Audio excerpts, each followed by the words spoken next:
Heinrich Himmler fue el Reichsführer de las SS, un miembro destacado del partido nazi de Alemania, y uno de los hombres más poderosos de la Alemania nazi, conocido principalmente por ser uno de los principales arquitectos del Holocausto. Hoy veremos la mayor traición que ocurrió dentro del alto mando del Tercer Reich. Como miembro de un batallón de reserva durante la Primera Guerra Mundial, Himmler no participó en servicios activos ni en combate. Después de unirse al partido nazi en 1923 y a las SS en 1925, fue nombrado Reichsführer SS por Adolf Hitler en 1929. Durante los siguientes 16 años, Himmler transformó a las SS de un batallón de 290 hombres en un grupo paramilitar de 1 millón de miembros. Era conocido por sus habilidades organizativas y por seleccionar subordinados altamente competentes, como Reinhard Heydrich en 1931. A partir de 1943, desempeñó funciones tanto como jefe de la Kriminalpolizei como ministro del Interior, supervisando todas las fuerzas policiales y de seguridad internas y externas, incluida la Gestapo. También controlaba a las Waffen-SS, la rama militar de las SS. El interés de Himmler por el ocultismo y los temas völkisch influyó en el desarrollo de la política racial de la Alemania nazi. También incorporó simbolismo esotérico y rituales en las SS. Fue el principal supervisor de los programas genocidas de la Alemania nazi, formando los Einsatzgruppen y administrando los campos de exterminio. En esta capacidad, Himmler supervisó el asesinato de aproximadamente 6 millones de judíos, entre 200.000 y 500.000 gitanos y otras víctimas. Un día antes del inicio de la Operación Barbarroja, Himmler encargó la redacción del General Plan Ost, que fue aprobado por Hitler en mayo de 1942. El número total de civiles asesinados por el régimen nazi se estima entre 11 y 14 millones de personas, la mayoría de las cuales eran ciudadanos polacos y soviéticos. Al final de la Segunda Guerra Mundial, Hitler nombró brevemente a Himmler como comandante militar y luego como comandante del ejército de reemplazo y plenipotenciario general para la administración de todo el Tercer Reich. Específicamente, se le dio el mando del grupo de ejércitos del Alto Rin y del grupo de ejércitos del Vístula. Como segundo al mando de las SS y luego como Reichsführer SS, Himmler mantenía un contacto regular con Hitler para organizar a los hombres de las SS como guardaespaldas. Himmler no participó en la toma de decisiones políticas del partido nazi en los años previos a la toma del poder. Desde finales de la década de 1930 en adelante, las SS eran independientes del control de otras agencias estatales o departamentos gubernamentales, y él solo respondía ante Hitler. El estilo de liderazgo de Hitler consistía en dar órdenes contradictorias a sus subordinados y colocarlos en posiciones donde sus deberes y responsabilidades se superpusieran con los de otros. De esta manera, Hitler fomentaba la desconfianza, la competencia y la lucha interna entre sus subordinados para consolidar y maximizar su propio poder. Su gabinete no se reunió después de 1938 y desalentaba a sus ministros de reunirse independientemente. Hitler generalmente no emitía órdenes por escrito, sino que las transmitía verbalmente en reuniones o conversaciones telefónicas. También hacía que Bormann transmitiera órdenes. Bormann utilizaba su posición como secretario de Hitler para controlar el flujo de información y el acceso a Hitler. Hitler promovía y practicaba el principio que exigía obediencia absoluta de todos los subordinados a sus superiores. Por lo tanto, Hitler veía la estructura del gobierno como una pirámide, con él mismo, el líder infalible, en la cima. En consecuencia, Himmler se colocó en una posición de subordinación ante Hitler y le fue incondicionalmente obediente. Sin embargo, él, al igual que otros altos funcionarios nazis, aspiraba a suceder algún día a Hitler como líder del Reich. Himmler consideraba a Speer un rival especialmente peligroso, tanto en la administración del Reich como posible sucesor de Hitler. Speer se negó a aceptar la oferta de Himmler de un puesto de alto rango, ya que consideraba que hacerlo lo pondría en deuda con Himmler y lo obligaría a permitirle una opinión en la producción de armamento. Hitler calificaba los intereses místicos y pseudo-religiosos de Himmler como tonterías. Himmler no formaba parte del círculo íntimo de Hitler. Los dos hombres no eran muy cercanos, y rara vez se veían socialmente. Himmler socializaba casi exclusivamente con otros miembros de las SS. Su lealtad incondicional y sus esfuerzos por complacer a Hitler le valieron el apodo de El Fiel Heinrich. En su papel como comisionado del Reich para la consolidación de la nacionalidad, Himmler estuvo profundamente involucrado en el programa de germanización del Este, especialmente en Polonia.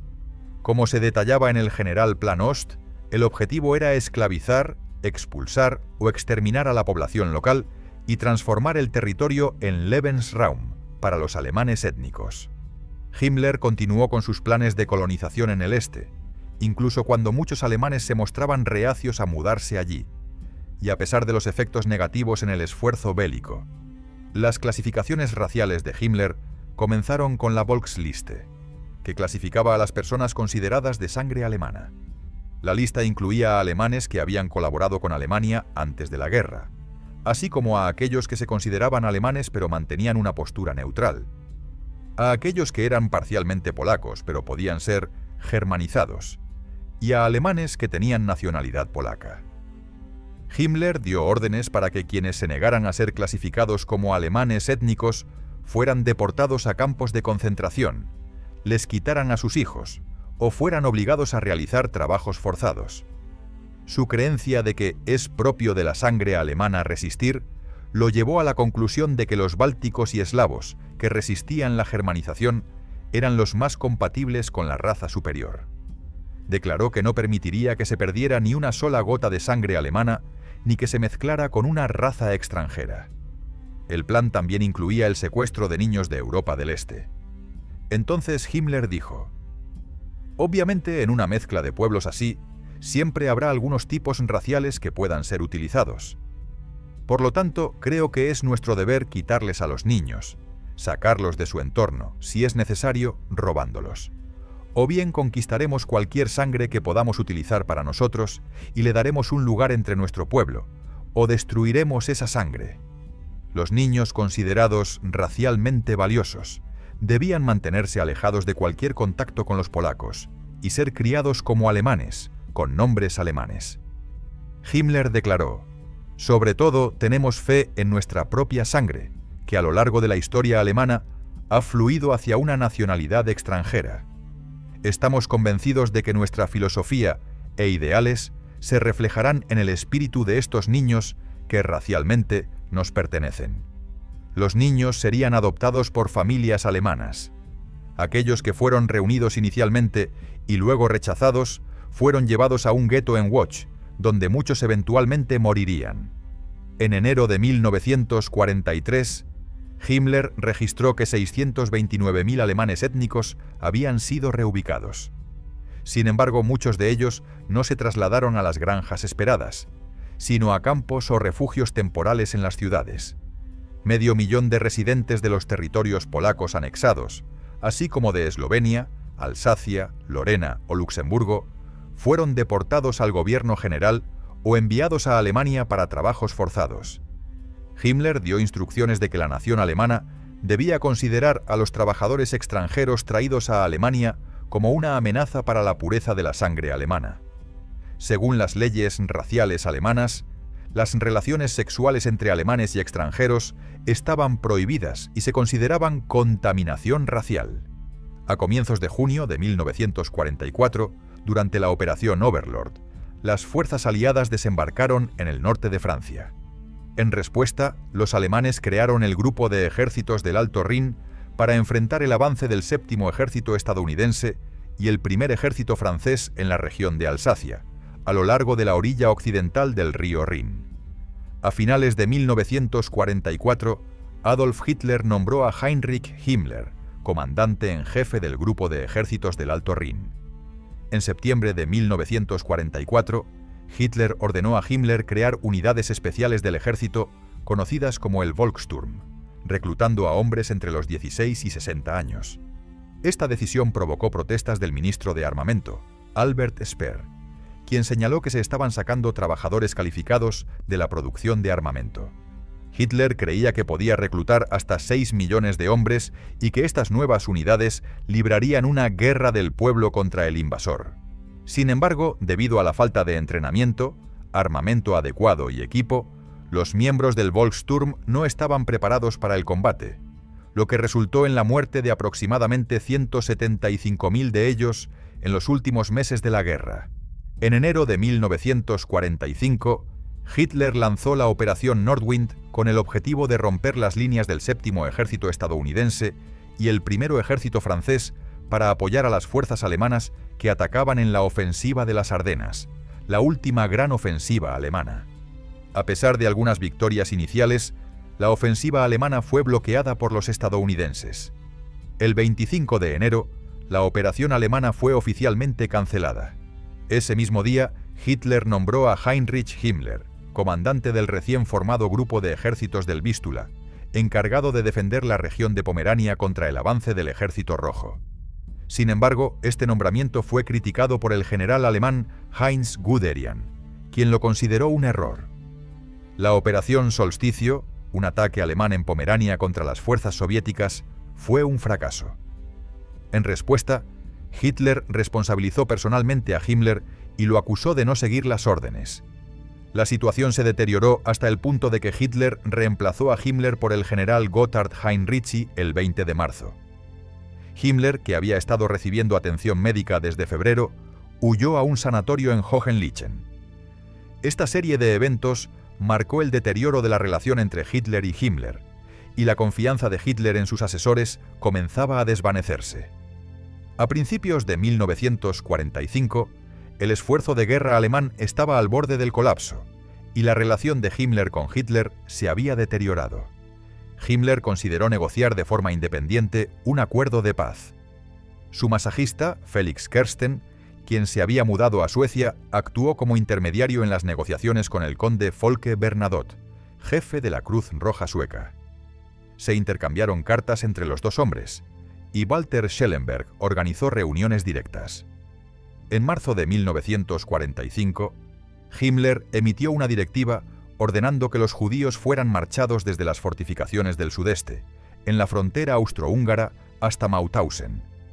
Quería rehenes para posibles negociaciones de paz. Miles murieron durante las marchas.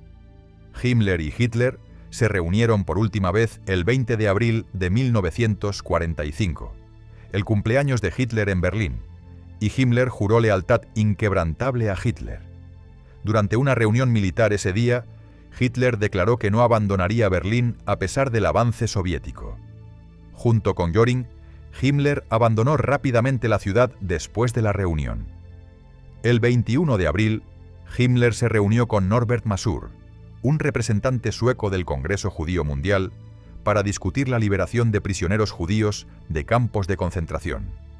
Como resultado de estas negociaciones, unas 20.000 personas fueron liberadas en la operación de los autobuses blancos.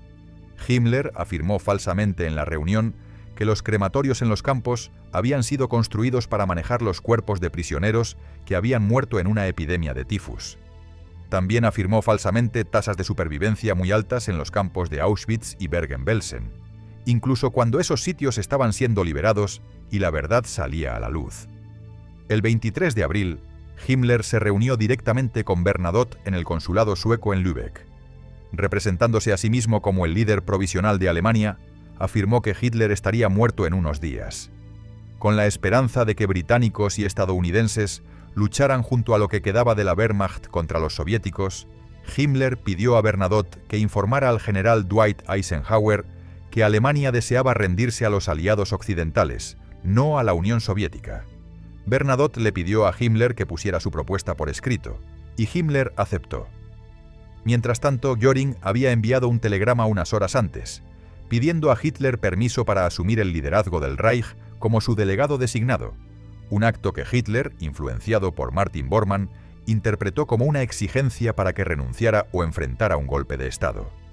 El 27 de abril, el representante de las SS de Himmler en el cuartel general de Hitler en Berlín, Hermann Fegelein, fue capturado vistiendo ropa civil y preparándose para desertar. Fue arrestado y llevado de regreso al Führerbunker. En la noche del 28 de abril, la BBC transmitió un informe de Reuters sobre los intentos de Himmler de negociar con los aliados occidentales. Hitler anteriormente creía que Himmler solo era leal a Joseph Goebbels, Lo llamaba el fiel Heinrich. Hitler se enfureció con la traición y dijo a quienes aún estaban con él en el complejo del búnker que las negociaciones secretas de Himmler eran la peor traición que había experimentado jamás. Hitler ordenó el arresto de Himmler y Fegelein fue sometido a un consejo de guerra y fusilado. Para entonces, los soviéticos habían avanzado hasta Potsdamer Platz, a solo 300 metros de la Cancillería del Reich, y se estaban preparando para tomarla. Este informe, combinado con la traición de Himmler, llevó a Hitler a redactar su testamento final. En el testamento, completado el 29 de abril, un día antes de su suicidio, Hitler declaró traidores tanto a Himmler como a Göring. Le quitó a Himmler todos sus cargos dentro del partido y del Estado y lo expulsó del partido nazi.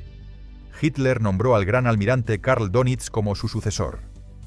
Himmler se reunió con Dönitz en Flensburg y se ofreció como segundo al mando. Afirmó tener derecho a un puesto en el gobierno provisional de Dönitz como Reichsführer SS, creyendo que las SS estarían bien posicionadas para restaurar y mantener el orden tras la guerra. Dönitz rechazó repetidamente los intentos de Himmler y comenzó negociaciones de paz con los aliados. Escribió una carta el 6 de mayo, 2 días antes de la rendición de Alemania, despidiendo formalmente a Himmler de todos sus cargos. Rechazado por sus antiguos camaradas y perseguido por los aliados, Himmler intentó ocultarse. No había hecho preparativos extensos, pero llevaba consigo un libro de pagos falsificado bajo el nombre de sargento Heinrich Hiesinger. Con un pequeño grupo de acompañantes, se dirigió al sur el 11 de mayo hacia Friedrichskoog, sin un destino final en mente. El 21 de mayo, Himmler y 2 ayudantes fueron detenidos en un puesto de control en Bremervörde, establecido por antiguos prisioneros de guerra soviéticos. En los 2 días siguientes, fue trasladado a varios campos y llevado al campo de interrogatorio civil británico 31 cerca de Lüneburg, el 23 de mayo. Los oficiales notaron que los documentos de identidad de Himmler llevaban un sello que la inteligencia militar británica ya había visto en miembros de las SS que huían. El oficial de servicio, el capitán Thomas Sylvester, comenzó un interrogatorio de rutina. Himmler admitió quién era, y Sylvester ordenó un registro del prisionero. Himmler fue llevado al cuartel general del Segundo Ejército Británico en Lüneburg, donde un médico lo examinó. El médico intentó inspeccionar la boca de Himmler, pero el prisionero se mostró reacio a abrirla y giró bruscamente la cabeza. Himmler entonces mordió una cápsula de cianuro de potasio escondida y colapsó en el suelo. Murió en menos de 15 minutos, a pesar de los esfuerzos por expulsar el veneno de su sistema. Poco después, el cuerpo de Himmler fue enterrado en una tumba sin marcar cerca de Lüneburg. La ubicación exacta de la tumba sigue siendo desconocida. Si crees que este video te aportó de alguna manera, suscríbete al canal. Fazbim Series. Hasta pronto.